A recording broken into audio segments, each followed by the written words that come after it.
হাসিনা কি সত্যি ডিসেম্বরে ফিরছেন? ঢাকা ও দিল্লিতে একের পর এক বৈঠক।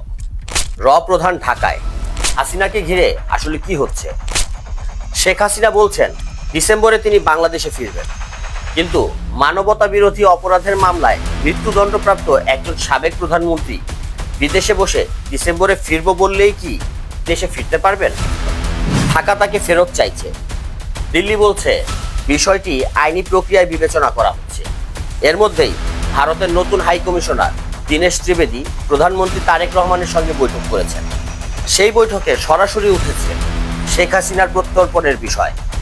আর এরপরেই এসেছে আরও একটি আপডেট।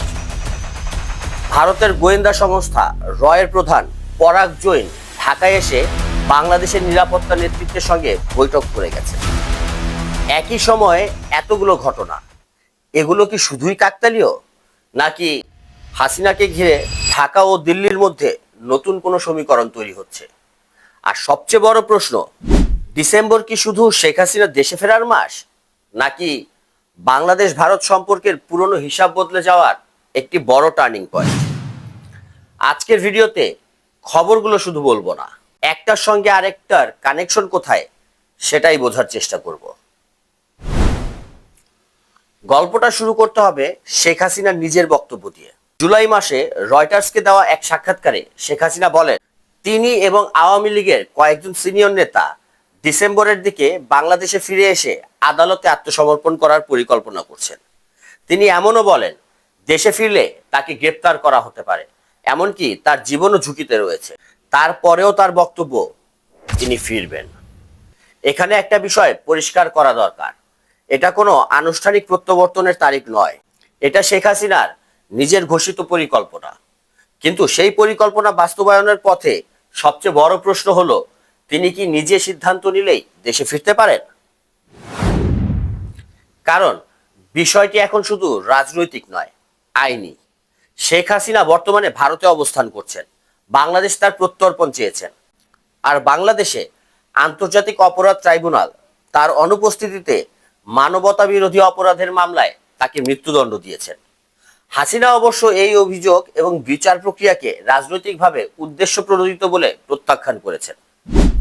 অর্থাৎ তার দেশে ফেরার সঙ্গে সঙ্গে সামনে আসবে গ্রেপ্তার, বিচার এবং সাজা কার্যকরের প্রশ্ন। তাই আমি ডিসেম্বরে ফিরব এই ঘোষণা রাজনৈতিকভাবে যতটা সহজ, বাস্তবে তার পথ ততটাই কঠিন। আর এখানেই ভারত গুরুত্বপূর্ণ হয়ে ওঠে, কারণ তিনি এখন ভারতের মাটিতে। বাংলাদেশ বারবার ভারতকে শেখ হাসিনাকে ফেরত দেওয়ার আহ্বান জানিয়েছে, কিন্তু দিল্লি এখনো তাকে ফেরত দেওয়ার কোনো সিদ্ধান্ত প্রকাশ্যে ঘোষণা করেনি। ভারতের বক্তব্য হচ্ছে বাংলাদেশে প্রত্যর্পণ অনুরোধ তারা আইনি প্রক্রিয়া অনুযায়ী বিবেচনা করছে। অর্থাৎ ঢাকা বলছে তাকে ফেরত দিন, হাসিনা বলছেন আমি ফিরবো, দিল্লি বলছে বিষয়টি লিগ্যাল প্রসেসের মধ্যে রয়েছে। এই তিনটি অবস্থানের মধ্যে যে টেনশন তৈরি হয়েছে সেটাই এখন গল্পের কেন্দ্র। এবার আসি 5 আগস্টে, বাংলাদেশের জুলাই অভ্যুত্থানের দ্বিতীয় বার্ষিকী। সেদিন দিল্লি থেকে শেখ হাসিনা একটি ভার্চুয়াল মিডিয়া ইন্টারঅ্যাকশনে যুক্ত হন এবং সেখানে তার বক্তব্য শুধু নিজের দেশে ফেরার মধ্যে সীমাবদ্ধ ছিল না, তিনি আওয়ামী লীগের উপর থাকা নিষেধাজ্ঞা তুলে নেওয়ারও দাবি করেন এবং বর্তমান সরকারের সমালোচনাও করেন। রয়টার্সের প্রতিবেদনে বলা হয়েছে তিনি ডিসেম্বরের মধ্যে ফেরার ইচ্ছার কথাও পুনরায় তুলে ধরেন এবং তার বিরুদ্ধে দেওয়া মৃত্যুদণ্ডকে রাজনৈতিকভাবে উদ্দেশ্য প্রণোদিত বলে দাবি করেন। এখানে একটা জিনিস লক্ষ্য করুন, হাসিনা শুধু নিজের প্রত্যাবর্তনের কথা বলছেন না, তিনি আওয়ামী লীগের রাজনৈতিক ভবিষ্যৎ নিয়েও কথা বলছেন। অর্থাৎ তার কাছে হাসিনাস রিটার্ন এবং আওয়ামী লীগস রিটার্ন দুটো বিষয়ই যেন একই রাজনৈতিক গল্পের অংশ। দিল্লির মাটি থেকে বাংলাদেশের রাজনীতি, এটাই কি তাহলে নতুন সমস্যা? ভারত অবশ্য বলেছে ওই মিডিয়া ইন্টারঅ্যাকশনের সঙ্গে ভারত সরকারের কোনো অফিসিয়াল ইনভলভমেন্ট ছিল না। ভারতের বক্তব্য এটি একটি প্রাইভেট এন্টিটির আয়োজন এবং ওই অনুষ্ঠানে কি বক্তব্য দেওয়া হবে তার সঙ্গে ভারত সরকার কোনোভাবেই জড়িত নয়। কিন্তু বাংলাদেশের জন্য বিষয়টা এতটা সিম্পল না, কারণ একজন সাবেক প্রধানমন্ত্রী যিনি বাংলাদেশে গুরুতর অপরাধের মামলায় দণ্ডিত, তিনি ভারতের মাটিতে বসে বাংলাদেশের রাজনৈতিক ভবিষ্যৎ নিয়ে বক্তব্য দিচ্ছেন। আর তার বক্তব্যের পর ঢাকার প্রতিক্রিয়াও ছিল কঠোর। বাংলাদেশের পক্ষ থেকে বলা হয়, ভারতের মাটি ব্যবহার করে এমন রাজনৈতিক বক্তব্য দুই দেশের সম্পর্কের উপর নেতিবাচক প্রভাব ফেলতে পারে। তাহলে প্রশ্ন, হাসিনাকে কি শুধু ভারতের একজন অতিথি হিসেবে দেখা হবে, নাকি তার রাজনৈতিক কার্যক্রমও ঢাকা দিল্লি সম্পর্কের অংশ হয়ে উঠবে? এটাই এখন বড় প্রশ্ন। এখন টাইমলাইনটা একটু লক্ষ্য করুন। 5 আগস্ট দিল্লি থেকে হাসিনার রাজনৈতিক বক্তব্য। এরপর 10 আগস্ট ভারতের নতুন হাইকমিশনার দীনেশ ত্রিবেদী প্রধানমন্ত্রী তারেক রহমানের সঙ্গে বৈঠক করেন। এটি ছিল দুই দেশের নতুন রাজনৈতিক বাস্তবতায় একটি গুরুত্বপূর্ণ ডিপ্লোম্যাটিক কন্ট্যাক্ট। আর সেই বৈঠকে শেখ হাসিনার প্রত্যাবর্তনের বিষয়টি সরাসরি উঠে এসেছে। বাংলাদেশ আশা ব্যক্ত করে ভারত যেন প্রত্যর্পণ প্রক্রিয়া দ্রুত করে। একই সঙ্গে প্রধানমন্ত্রী তারেক রহমান দুই দেশের সম্পর্ক উন্নয়ন করার জন্য একটি কন্ডাক্টিভ এনভায়রনমেন্ট তৈরির প্রয়োজনীয়তার কথাও বলেন। এই জায়গাটা খুবই গুরুত্বপূর্ণ, কারণ ঢাকা একই সঙ্গে দুটো মেসেজ দিচ্ছে। 1, হাসিনার প্রত্যর্পণ চাই। 2, ভারতের সঙ্গে সম্পর্কও স্বাভাবিক করতে চাই। অর্থাৎ বাংলাদেশ ভারত বিরোধী কোনো পার্মানেন্ট কনফ্রন্টেশন চায় না, কিন্তু হাসিনা কেন্দ্রিক সম্পর্ক আর রাখতে চাইছে না। তারপরই আসে আজকের সবচেয়ে বড় আপডেট। এবার আসি সেই ঘটনায় যেটা এই ভিডিওর সবচেয়ে গুরুত্বপূর্ণ ফ্রেশ ডেভেলপমেন্ট। ভারতের রিসার্চ অ্যান্ড অ্যানালাইসিস উইং রয়ের প্রধান পরাগ জৈন সম্প্রতি ঢাকায় আসেন। তিনি বাংলাদেশের প্রধানমন্ত্রী তারেক রহমানের প্রতিরক্ষা বিষয়ক উপদেষ্টা ব্রিগেডিয়ার জেনারেল অবসর ডক্টর খলিলুর রহমানের সঙ্গে বৈঠক করেন। 4 সদস্যের ভারতীয় ডেলিগেশনের এই সফরটি ডিজিএফআই এর আমন্ত্রণে হয়েছে বলে দ্য ডেইলি স্টার জানিয়েছে। এখন একটু থামুন, কারণ এখানেই গল্পটা ইন্টারেস্টিং হয়ে যায়। একদিকে বাংলাদেশের প্রধানমন্ত্রী ভারতীয় হাইকমিশনারের সঙ্গে বৈঠক করছেন, সেখানে উঠছে হাসিনা প্রত্যর্পণ। আর প্রায় একই সময় ভারতের ইন্টেলিজেন্স চিফ ঢাকায় এসে বাংলাদেশের সিকিউরিটি এস্টাবলিশমেন্টের সঙ্গে বৈঠক করছেন। তাহলে এটা কি শুধু রুটিন ডিপ্লোম্যাটিক এঙ্গেজমেন্ট, নাকি এর পেছনে আরো বড় সিকিউরিটি কনভারসেশন আছে? কিন্তু এখানে সেন্সেশনাল হওয়ার আগে ফ্যাক্টস আলাদা করি। এখানে আমি একটা বিষয় পরিষ্কার করে দিতে চাই, র চিফের সফরকে এখনই হাসিনাকে নিয়ে গোপন ডিল বলা যাবে না। এমন কোনো নির্ভরযোগ্য প্রমাণ প্রকাশ্যে নেই। বরং বাংলাদেশের তথ্য ও সম্প্রচার উপদেষ্টা জাহেদুর রহমান বলেছেন, এই সফর নিয়ে অযথা স্পেকুলেশন করার প্রয়োজন নেই এবং সফরটি নিয়ে গোপন কিছুই নেই। অর্থাৎ অফিসিয়াল লাইন হচ্ছে, এটি ইন্টেলিজেন্স বা সিকিউরিটি কোঅপারেশনের স্বাভাবিক যোগাযোগের অংশ এবং সেটি খুবই সম্ভব। কারণ বাংলাদেশ ও ভারতের মধ্যে সীমান্ত নিরাপত্তা, সন্ত্রাসবাদ, অপরাধ, ইন্টেলিজেন্স শেয়ারিং এসব বিষয়ে যোগাযোগ থাকা দুই দেশের স্বার্থেই প্রয়োজন। কিন্তু পলিটিক্যাল কনটেক্সটটাও আমাদের ভুলে গেলে চলবে না। এই সফরটি ঘটছে ঠিক তখন যখন হাসিনার প্রত্যর্পণ ঢাকা দিল্লির আলোচনার অন্যতম সেন্সিটিভ ইস্যু। তাই প্রশ্ন করা যায়, কিন্তু প্রমাণ ছাড়া কনক্লুশন দেওয়া যাবে না। আর এই জায়গাতেই বর্তমান বিএনপি সরকারের ইন্ডিয়া পলিসি বুঝতে হবে। বর্তমান বাংলাদেশের অবস্থানকে আমি এক লাইনে বলবো, ইন্ডিয়াকে দূরে সরিয়ে দেওয়া নয়, ইন্ডিয়ার সঙ্গে সম্পর্কের টার্মস বদলে দেয়া। কারণ ভারতের সঙ্গে বাংলাদেশের সম্পর্কের বাস্তব প্রয়োজন আছে। বাণিজ্য আছে, সীমান্ত আছে, পানি আছে, নিরাপত্তা আছে, যোগাযোগ আছে। কিন্তু একই সঙ্গে বর্তমান সরকার চাইছে বাংলাদেশের রাজনৈতিক সিদ্ধান্ত যেন বাংলাদেশের ভেতর থেকে নির্ধারিত হয়, এবং এইখানে হাসিনা ফ্যাক্টর সবচেয়ে সেন্সিটিভ। কারণ হাসিনা সরকারের সময় ভারত বাংলাদেশ সম্পর্কের একটি শক্তিশালী পলিটিক্যাল অ্যালাইনমেন্ট ছিল, এখন সেই অ্যালাইনমেন্ট বদলে যাচ্ছে। কিন্তু এই গল্পে হঠাৎ সাকিব কেন? এবার আসি আরেকটি আলোচিত ঘটনায়। 5 আগস্ট শেখ হাসিনার ভার্চুয়াল মিডিয়া ইন্টারেকশনে অনলাইনে যুক্ত ছিলেন সাকিব আল হাসান। এই উপস্থিতি বাংলাদেশের সোশ্যাল মিডিয়াতে ব্যাপক আলোচনা তৈরি করেছে। কিন্তু এখানে সাকিবকে শুধু একজন ক্রিকেটার হিসেবে দেখলে এই গল্পের একটা গুরুত্বপূর্ণ অংশ বাদ পড়ে যায়।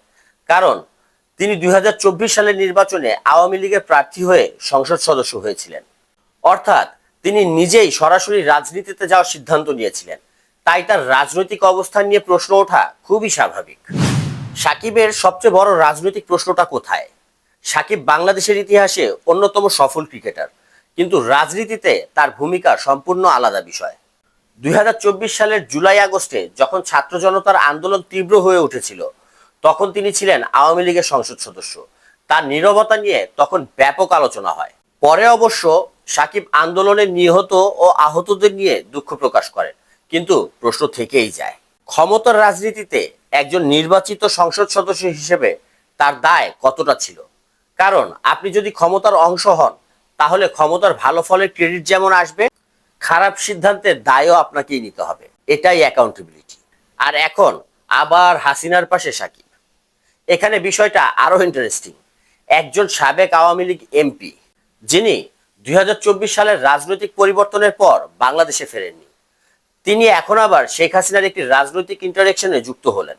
এটা তার ব্যক্তিগত রাজনৈতিক সিদ্ধান্ত, এবং এই সিদ্ধান্তের ব্যাখ্যা দেওয়ার দায়িত্বও তার।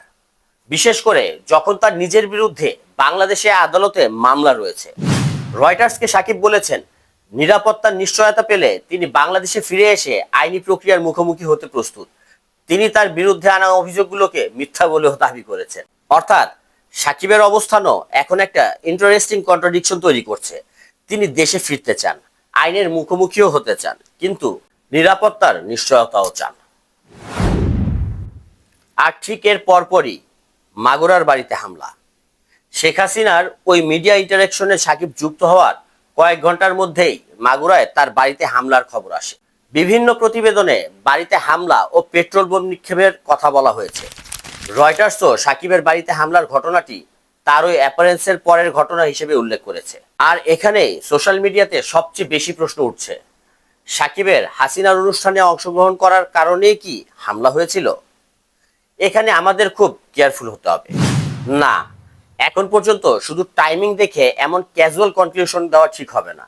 দুটি ঘটনা কাছাকাছি সময় ঘটেছে এটা বলা যায়, কিন্তু একটির কারণে অন্যটি ঘটেছে এটা তদন্ত ছাড়া আসলে বলা যায় না। তবে একটা বিষয় অবশ্যই বলা দরকার, সাকিবের রাজনৈতিক সিদ্ধান্তের কঠোর সমালোচনা করা যায়। তাকে প্রশ্ন করা যায়, কেন আওয়ামী লীগের সঙ্গে যুক্ত হলেন, কেন সংসদ সদস্য হলেন, জুলাই আন্দোলনের সময় তার ভূমিকা কি ছিল, এখন আবার কেন শেখ হাসিনার রাজনৈতিক বক্তব্যে যুক্ত হলেন। এসব প্রশ্ন করার অধিকার অবশ্যই মানুষের আছে, কিন্তু বাড়িতে হামলা করার অধিকার কারো নেই। কারণ আমরা যদি আওয়ামী লীগের সময় রাজনৈতিক প্রতিহিংসা, দমন পীড়ন এবং সহিংসতার সমালোচনা করি, তাহলে একই কাজ অন্য কারো সঙ্গে করা হলে সেটাকেও প্রত্যাখ্যান করতে হবে। আমরা অ্যাকাউন্টেবিলিটি চাই, রিভেঞ্জ নয়। এটা শুধু সাকিবের জন্য নয়, বাংলাদেশের ভবিষ্যৎ রাজনৈতিক সংস্কৃতির জন্যও গুরুত্বপূর্ণ। এখন আবার পুরো গল্পটাকে এক জায়গায় আনুন। এখন পর্যন্ত আমাদের সামনে কি কি ঘটলো? শেখ হাসিনা বললেন ডিসেম্বরে ফিরবেন, বাংলাদেশ বলল তাকে প্রত্যর্পণ করতে হবে, ভারত বলল বিষয়টি আইনি প্রক্রিয়ায়। তারপর দিল্লি থেকে হাসিনা আবার রাজনৈতিক বক্তব্য দিলেন, আওয়ামী লীগের রাজনৈতিক নিষেধাজ্ঞা তুলে নেওয়ার দাবি করলেন। তারপর তারেক রহমান ভারতীয় হাইকমিশনের সঙ্গে বৈঠক করলেন, উঠল হাসিনার প্রত্যর্পণ। আর একই সময় র চিফ ঢাকায়, এবং সাকিব হাসিনার অনুষ্ঠানে আবার যুক্ত হলেন। এবং কয়েক ঘন্টা পর মাগুরায় তার বাড়িতে হামলার খবর। সবকিছু আলাদা ঘটনা, কিন্তু সবগুলো ঘটনার সেন্টারে একজন মানুষ বারবার ফিরে আসছেন, এবং সে হচ্ছেন শেখ হাসিনা। তাহলে আসল স্টোরি কি হাসিনার রিটার্ন? আমার মনে হয় শুধু তা নয়, শেখ হাসিনা ডিসেম্বরে ফিরবেন কিনা এটা অবশ্যই বড় প্রশ্ন, কিন্তু তার থেকেও বড় প্রশ্ন হলো হাসিনাকে বাদ দিয়ে কি ঢাকা দিল্লির নতুন সম্পর্ক তৈরি হচ্ছে? কারণ বর্তমান বাংলাদেশের পলিটিক্যাল মেসেজ অনেকটাই এমন, ভারতের সঙ্গে সম্পর্ক থাকবে কিন্তু হাসিনা আমলের মতো নয়, সিকিউরিটি কোঅপারেশন থাকবে কিন্তু বাংলাদেশের অভ্যন্তরীণ রাজনীতিতে বাইরের প্রভাব নয়, ডিপ্লোম্যাটিক এঙ্গেজমেন্ট থাকবে কিন্তু কোনো নির্দিষ্ট রাজনৈতিক দলকে কেন্দ্র করে নয়। এটা যদি বাস্তব পলিসি শিফট হয়, তাহলে শেখ হাসিনার ভবিষ্যৎ শুধু আওয়ামী লীগের ভবিষ্যৎ নয়, এটা বাংলাদেশ ভারত সম্পর্কের ভবিষ্যতের সঙ্গেও জড়িয়ে গেছে। ভারত এখন কি করবে? এখানে আমার অ্যানালাইসিস হলো, ভারতের সামনে সহজ কোনো অপশন নেই। একদিকে বাংলাদেশের সঙ্গে সম্পর্ক স্বাভাবিক করা ভারতের জন্য খুবই গুরুত্বপূর্ণ, কারণ বাংলাদেশ ভারতের প্রতিবেশী এবং সিকিউরিটি ও ইকোনমিক ইন্টারেস্টের দিক থেকে অত্যন্ত গুরুত্বপূর্ণ। অন্যদিকে শেখ হাসিনাকে ভারতের কাছে দীর্ঘদিন রাখা এবং তাকে ভারতের মাটি থেকে বাংলাদেশের রাজনীতিতে সক্রিয় থাকতে দেওয়া ঢাকার সঙ্গে নতুন সম্পর্ক তৈরির পথে ফ্রিকশন তৈরি করতে পারে। তাই দিল্লির জন্য ডিলেম্মা হচ্ছে, হাসিনা বা বাংলাদেশ কোনোটাকেই পুরোপুরি হারানোর কোনো সুযোগ ভারতের কাছে নেই। সম্ভবত এ কারণেই ভারত এখন বিষয়টিকে খুবই কেয়ারফুলি হ্যান্ডেল করছে। আর বাংলাদেশের জন্য চ্যালেঞ্জ কোথায়? বাংলাদেশের জন্য চ্যালেঞ্জ কিন্তু কম নয়। হাসিনার প্রত্যর্পণ চাইতে হবে, কিন্তু ভারতকে এমন এক জায়গায় ঠেলে দেওয়া যাবে না যেখানে পুরো বিলাটেরাল রিলেশনশিপ আবার কনফ্রন্টেশনে চলে যায়। কারণ একজন ব্যক্তির সঙ্গে রাষ্ট্রের সম্পর্ক এক করে ফেললে রাষ্ট্রের দীর্ঘমেয়াদী স্বার্থ ক্ষতিগ্রস্ত হতে পারে। বাংলাদেশের উচিত হাসিনার বিচারকে বিচার হিসেবেই রাখা, আর ভারতের সঙ্গে সম্পর্ককে রাষ্ট্রীয় স্বার্থের ভিত্তিতে পরিচালনা করা। এটাই ম্যাচিওর ফরেন পলিসি। তাহলে ডিসেম্বরের দিকে আমরা কি দেখতে পারি? এখন তিনটি সম্ভাবনা কল্পনা করা যায়। প্রথম সম্ভাবনা, শেখ হাসিনা সত্যি দেশে ফিরে আসেন এবং আইনি প্রক্রিয়ার মুখোমুখি হন। সেক্ষেত্রে বাংলাদেশের রাজনীতিতে বড় ধরনের শকওয়েভ তৈরি হবে। দ্বিতীয় সম্ভাবনা, তিনি ফিরতে চান, কিন্তু প্রত্যর্পণ বা নিরাপত্তা বা আইনি বাস্তবতার কারণে তার প্রত্যাবর্তন আটকে যায়। তাহলে তার ডিসেম্বরের রিটার্ন নিজেই একটি বড় পলিটিক্যাল প্রেশার ক্যাম্পেইন হয়ে উঠতে পারে। তৃতীয় সম্ভাবনা, হাসিনা দেশে না ফিরেও আওয়ামী লীগের রাজনৈতিক পুনর্গঠনের চেষ্টা চালিয়ে যেতে পারে। কিন্তু প্রশ্ন থাকবে, আওয়ামী লীগ কি শেখ হাসিনার নেতৃত্ব ও তার শাসনামলের অ্যাকাউন্টেবিলিটি এর প্রশ্নের উত্তর না দিয়ে আবার জনগণের কাছে যেতে পারবে? আমার মনে হয় এটা আওয়ামী লীগের সবচেয়ে বড় রাজনৈতিক চ্যালেঞ্জ। তাহলে পুরো গল্পটা শেষবারের মতো একসঙ্গে রাখুন। শেখ হাসিনা বলছেন আমি ডিসেম্বরে ফিরব, বাংলাদেশ বলছে তাকে ফেরত দিন, দিল্লি বলছে বিষয়টি আইনি প্রক্রিয়ায়। এর মধ্যে ভারতের নতুন হাই কমিশনার প্রধানমন্ত্রী তারেক রহমানের সঙ্গে বৈঠক করছেন। সেই বৈঠকে উঠছে হাসিনার প্রত্যর্পণ। আর ঠিক এই সময়েই র চিফ ঢাকায় এসে বাংলাদেশের নিরাপত্তা নেতৃত্বের সঙ্গে বৈঠক করছেন। তারপর সাকিব হাসিনার রাজনৈতিক ইন্টারঅ্যাকশনে যুক্ত হচ্ছেন এবং কয়েক ঘন্টার মধ্যে তার মাগুরার বাড়িতেও হামলার খবর আসছে। এখন প্রশ্ন, এসব কি শুধুই আলাদা আলাদা ঘটনা? হতে পারে, কিন্তু এগুলো একই সময়ে ঘটেছে, এটা অস্বীকার করারও কোনো সুযোগ নেই। তাই প্রশ্নটা এখন আর শুধু হাসিনা কি ডিসেম্বরে ফিরবেন, প্রশ্নটা আরো বড়, হাসিনা ফিরবেন নাকি তার ফেরার আগেই ঢাকা দিল্লির পুরনো রাজনৈতিক সমীকরণ বদলে যাবে? আর হয়তো সবচেয়ে গুরুত্বপূর্ণ প্রশ্ন, হাসিনাকে বাদ দিয়ে বাংলাদেশ ভারত কি সত্যি একটি নতুন সম্পর্ক তৈরি করতে পারবে? কারণ একজন নেতার রাজনৈতিক ভবিষ্যৎ আর একটি রাষ্ট্রের ভবিষ্যৎ এক জিনিস নয়। শেখ হাসিনার বিরুদ্ধে অভিযোগের বিচার হবে আদালতে, আওয়ামী লীগের ভবিষ্যৎ নির্ধারণ করবে রাজনীতি ও জনগণ, আর ভারত বাংলাদেশ সম্পর্কের ভবিষ্যৎ নির্ধারণ হওয়া উচিত দুই দেশের জাতীয় স্বার্থ দিয়ে। ডিসেম্বর তাই শুধু শেখ হাসিনার প্রত্যাবর্তনের ডেডলাইন নয়, ডিসেম্বর হতে পারে বাংলাদেশ ভারত সম্পর্কের নতুন অধ্যায়ের প্রথম বড় পরীক্ষা। আপনার কি মনে হয়, শেখ হাসিনা কি সত্যি ডিসেম্বরে বাংলাদেশে ফিরবেন? আর যদি ফেরেন, আওয়ামী লীগ কি আবার বাংলাদেশের রাজনীতিতে জায়গা করে নিতে পারবে? আপনার মতামত কমেন্টে জানান। কারণ সরকার বদলায়, নেতা বদলায়, কিন্তু শেষ পর্যন্ত বাংলাদেশের ভবিষ্যৎ বাংলাদেশের মানুষের।